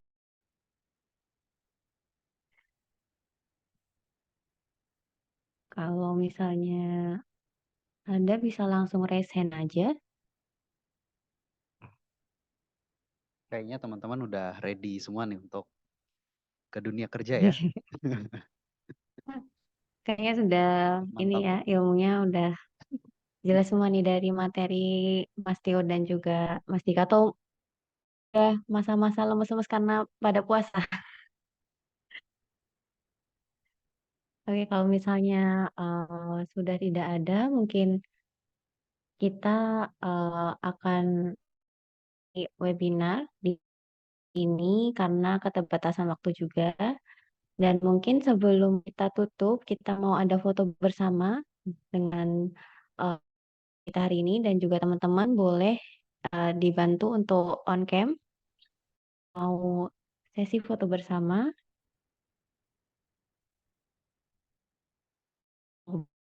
mungkin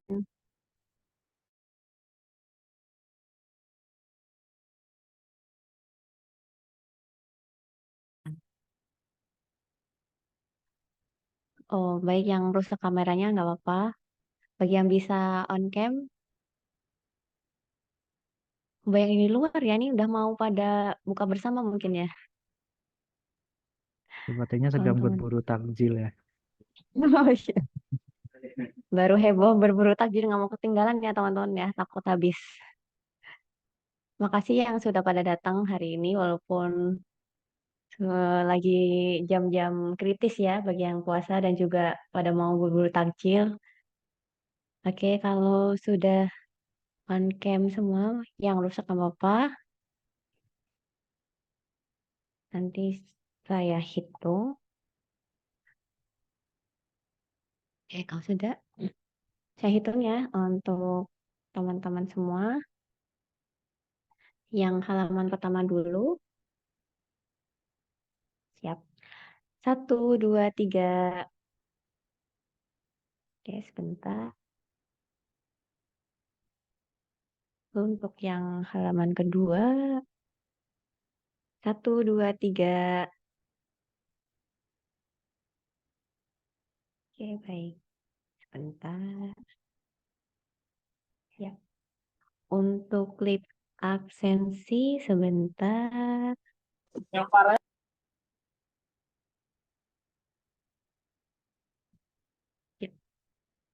Bagi teman-teman yang ingin mendapatkan sertifikat, silahkan isi link presensi yang sudah saya share di kolom chat.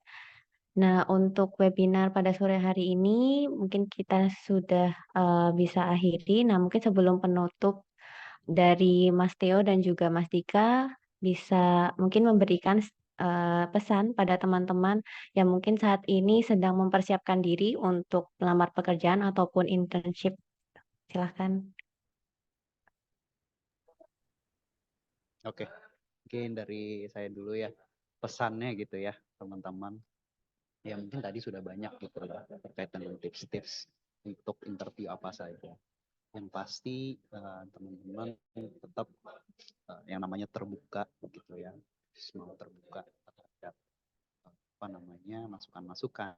Kemudian juga jangan cepat merasa puas teman-teman.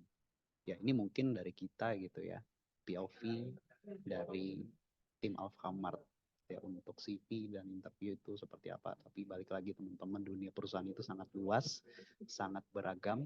Teman-teman cari tahu informasi tentang banyaknya gitu ya. Ya, balik lagi, jangan cepat puas teman-teman. Mungkin itu pesan dari saya. Mas Dika.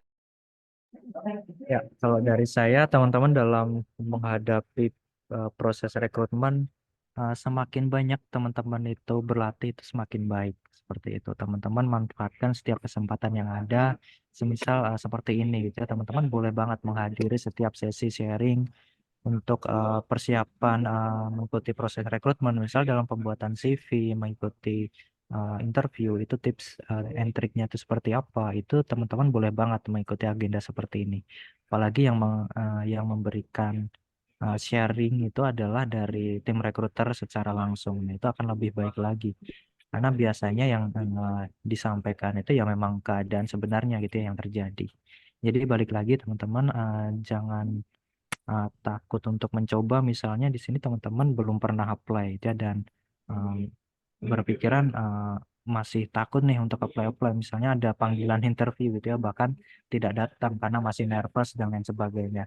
Nah, datang aja dulu teman-teman setiap proses seleksi yang diberikan, misalnya proses interview, dapat undangan, hadir saja.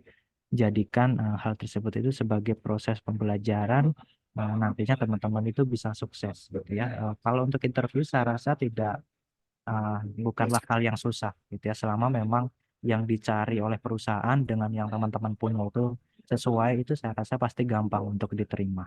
Seperti itu. Mungkin itu saja dari kami, Mbak Safira. Tetap semangat terus teman-teman dalam memulai karir. eh, Sukses terus gitu ya, dimanapun teman-teman nantinya melamar dan juga berkarir. Itu saja, Mbak Safira, saya kembalikan. Oke, siap. Terima kasih banyak dari Mas Theo dan Mas Dika atas pesannya pada teman-teman semua. Nah, sekali lagi kami ucapkan terima kasih kepada Mas Theo, Mas Dika, dan juga Alfamart yang telah bersedia menjadi narasumber dan berbagi ilmunya mengenai pembuatan CV dan juga proses rekrutmen hingga interview pada teman-teman semua. Nah, semoga dari penjelasan tadi dapat membantu teman-teman untuk lebih bersiap dalam proses rekrutmen nantinya setelah teman-teman lulus kuliah. Nah, sekali lagi kami ucapkan terima kasih juga pada teman-teman yang sudah hadir di sore hari ini. Saya Syafira selaku pemandu acara, mohon pamit undur diri dan juga mohon maaf apabila ada kesalahan kata dan perbuatan. Sampai jumpa di webinar CV and Mockup Interview selanjutnya. Terima kasih teman-teman. Terima kasih Mas Theo dan juga Mas Dika. Terima kasih Mbak Safira dan teman-teman. Terima kasih semuanya.